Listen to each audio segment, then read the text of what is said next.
Nagbabalik po ang programang Kaya ngayon sa DZRH. Sa bago nito na aking programa, may paalala po ang ating kasama si Emer Gingon tungkol sa anunsyo ng Philippine Amusement and Gaming Corporation. Emer? Yes. Yes. Bingo for a cause. Nako, pinaigting pa ng Philippine Amusement and Gaming Corporation o PAGCOR ang programa nitong Bingo for a Cause upang makalikom ng mas malaking pondo ng mga grupo at pamahalaang lokal na balak magsagawa ng fundraising activity.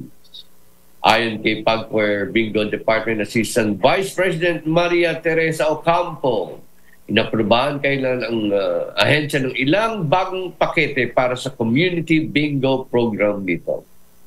Sa ilalim ng bagong programa, maaaring kumita ang isang organisasyon ng hanggang 50% ng gross ticket sales na kanilang bingo events na may pahintulot ng PAGCOR. Maaaring magbenta ng ticket mula 100 hanggang 1,000 piso ang mga magpapalaro depende sa package sa kanilang pipiliin. Maaaring, ayon kay Ocampo, ang Bingo for a Cause ay magandang pagkakataon para sa mga komunidad at samahan na maglibang ng naayos sa batas habang nag-aambag sa kamuluhang mga gawain. Para sa karagdagang informasyon tungkol sa Community Bingo Program, tumawag lamang kay Josie Donna sa 0917-843-0970 o kay Louie Caballero sa 0927-320-6211. Yes, tandaan nyo, Bingo for a Cause. Sa ating pahagin ng programang 4:25 ng hapon, narito na ang pinag-aabangan yung happy, healthy at iba pa. Mga kababayan, handa na ba kayong magpiesta? Ang pagdiriwang ng Pasko, di ba, palaging okay lang. May license naman akong kumain na sobra. Sobra? Wala. Pwede ba yun? Di ba totoo yan? Kaya, ito ang magandang poster natin ngayon. Ito na. Merong payo, meron din babala. Ayan. Healthy at iba pa. Pampaiwas sa pagtaba kahit enjoy. Pwede pala yun? Pwede pala yun? Kahit enjoy, pwede naman tayong umiwas sa pagtataba. Di ba pwede isang platong lechon ang kakainin? Ay, hindi. Diretso sa ICU ka. Totoo yan, ha? Talagang nangyari yan. Ito ang gagawin natin. Enjoy the feast but avoid the weight gain. Pwede po ito. May paraan.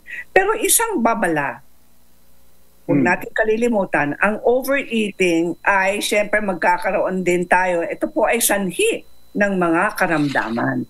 Eventually, magkakaproblema ang ating katawan kung palagi po tayo nag-overeating. Yun. Okay?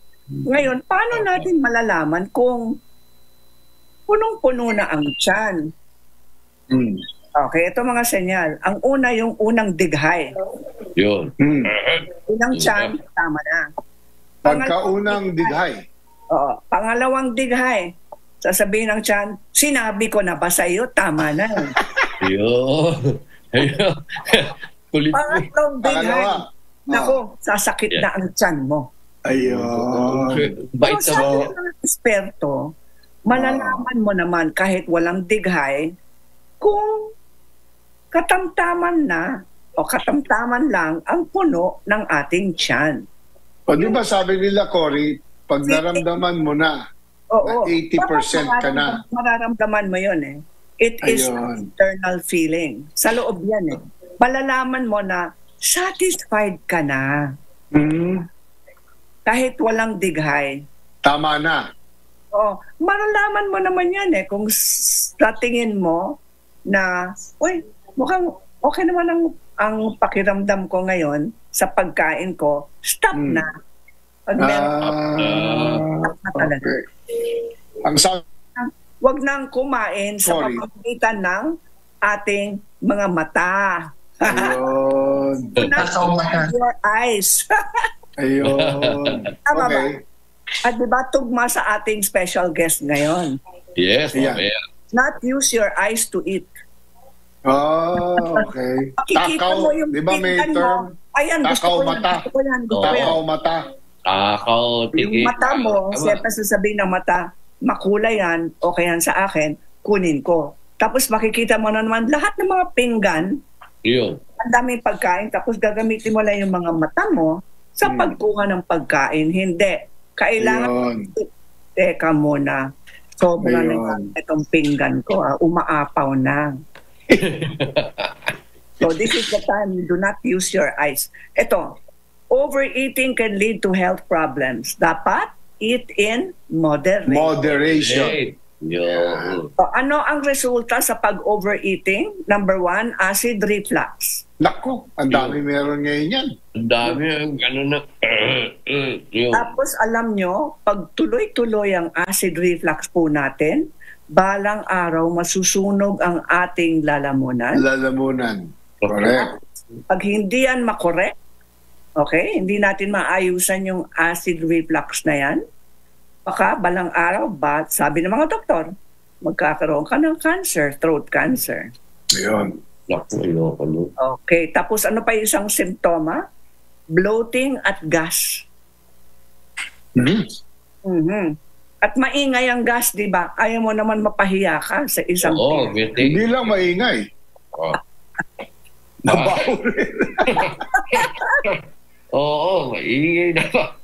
Yung talk of the crowd. Yeah.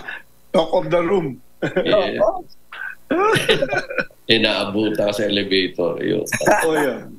Ito, bawal humiga pagkatapos kumain. Totoo yun. Totoo Bawal yun. talaga. Kasi, ayon sa mga doktor, babagal ang pagtutunaw ng pagkain kapag Ayun. tayo. So, kailangan maglakad-lakad muna. O, dapat maglakad ka. Kasi babagal ang ating digestion time.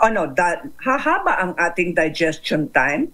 At saka, magiging mas sluggish ang ating digestion at tataas ang asido sa tiyan natin. Correct. Oh. Ano ang dapat natin gawin kapag hindi tayo nakinig sa Happy Healthy at iba pa ngayon? Ay, naku.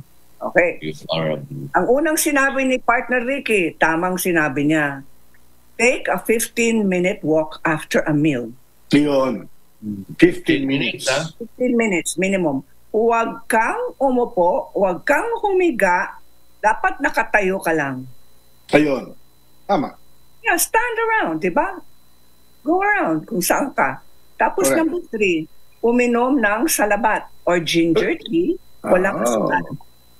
Yung iba, kahit warm water, di ba? O ito rin, next is drink peppermint tea o kung walang peppermint tea, warm water. Hindi yung kumukulong o pinakuluan. Yeah, warm. Warm. Hot, not hot. Okay. Tapos, Okay. ito na. Kung pwede, kung maaari, no? Kaya natin gawin to, mag-exercise 1 hour after eating. Oh, okay. Full Pwede pala. exercise. Yeah. Tapos, Okay. ito na. Huwag kang magmerienda. Paano yung ano? Pag nag-overeat Ano yung- ka ng lunchtime. Ano yung puto bongbong namin ni saka bibingka? Yes. Ano ba? Ang paborito ko Ano yung ba? puto. Na mix. Oo. Oo. At saka yung pichi-pichi. Yan, masarap ang pichi-pichi. Ito ha, do not skip a meal the next day. Bawal ang nag-starvation diet sa susunod na araw. Ayun. Mga guilty, sasabihin nila, sumobra ang aking pagkain ngayon. Masama. So, bukas, hindi Bus- ako kakain. Hindi pwedeng ganun. Mas masama. Mas masama. Kasi, pag mag-skip tayo ng meal, anong mangyayari? Too much hunger. Lalo, Ayun. gutom po tayo. Pagkatapos, ano ang magiging tendency po natin? Overeating ulit. At saka acidity. Nagkakaroon ng acidity. Oo. Yan. Tapos ito, ang ating positive thought today is, I will not give up. Darating na ang mga blessings. Wow. Yun. Napakaganda. In 4 days, dadating ang Christmas blessings. Yes. At huwag tayong give up. Huwag tayong susuko. Yan po ang happy, healthy at iba pa ngayong araw na ito. Tandaan nyo, paalala namin ni Cory at ni Emer, kumain para umabot sa New Year. Yo. Sa darating pa na New Year habang buhay. Sige, kain pa na. Kasi yung iba kumakain parang wala nang bukas. Talagang hindi darating ang bukas. Yan po, tandaan nyo, ang mga tips ng Happy Health iba pa dito sa programang Kaya Mo Yan. Ilalagay po namin yan sa Facebook page ng DZRH Kaya Mo Yan. Oras natin 4:34 ng hapon. Magbe-break lang kami ni partner Cory at Emer. Pagbalik natin, si Doktora Mengita Padilla tungkol sa pagpaganda at pag-alaga sa inyong cornea at mata. Standby po mga kaibigan. We'll be right back.